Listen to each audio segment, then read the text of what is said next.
தாம்பரம் மாநகராட்சியில் தொழில் வரி செலுத்தாத கடைகளுக்கு அதிரடியாக சீல் வைத்த மாநகராட்சி அதிகாரிகள் நடவடிக்கை எடுத்திருக்கின்றனர்.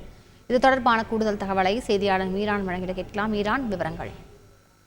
வணக்கம். தாம்பரம் மாநகராட்சி பகுதியில் ட்ரேட் லைசன்ஸ் தொழில் உரிமங்களை புதுப்பிக்காத நிறுவனங்கள் மீது நடவடிக்கை எடுக்க தாம்பரம் மாநகராட்சி கமிஷனர் பாலச்சந்தர் உத்தரவிட்டிருக்கார். இதனைத் தொடர்ந்து தாம்பரம் மாநகராட்சி சுகாதாரத்துறையினர் அந்த நீண்ட காலமாக அந்த ட்ரேட் லைசன்ஸ் தொகையை செலுத்தாமல் இருக்கின்ற நிறுவனங்கள் மீது நடவடிக்கை எடுத்து வருகிறார்கள்.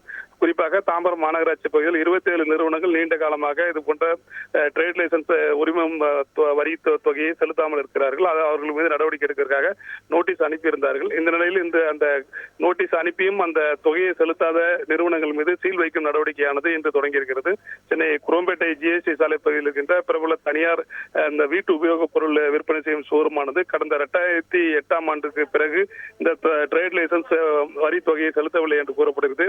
இது தொடர்பாக நகர் நல அலுவலர் அருளானந்தம் தலைமையில் சுகாதாரத்துறை அதிகாரிகள் இன்று அந்த கடைக்கு சென்று அந்த ஏற்கனவே நோட்டீஸ் அளித்திருக்கிறோம், அந்த வரி பணத்தை செலுத்தவில்லை என கூறி அவர்களிடம் அந்த சீல் வைக்கும் நடவடிக்கைகளை மேற்கொண்டனர். அப்பொழுது அந்த கடைக்காரர்கள் அதுக்கு எதிர்ப்பு தெரிவித்து வாக்குவாதத்தில் ஏற்பட்டதால் அந்த பகுதியில் பரபரப்பு ஏற்பட்டது. அந்த பகுதியில் பாதுகாப்புக்காக வந்த போலீசார் முன்னிலையில் கடைந்த ஊழியர்கள் அனைவரையும் வெளியேற்றிவிட்டு அந்த கடைகளுக்கு சீல் வைத்து சென்றனர். உடனடியாக வரியை செலுத்தினால் மட்டுமே சீல் அகற்றப்படும் என்ற ஒரு அறிவிப்பையும் அவர்கள் தெரிவித்து சென்றார்கள். இதே போல ட்ரேட் லைசன்ஸ் எடுக்காத மேலும் 5 கடைகளுக்கும் சீல் வைக்கப்பட்டதாக மாநகராட்சி அதிகாரிகள் தெரிவித்திருக்கிறார்கள். தொடர்ந்து இந்த நடவடிக்கை தொடரும் என்றும் மாநகராட்சி தரப்பில் தெரிவிக்கப்பட்டுள்ளது. விவரங்களுக்கு நன்றி மீரா.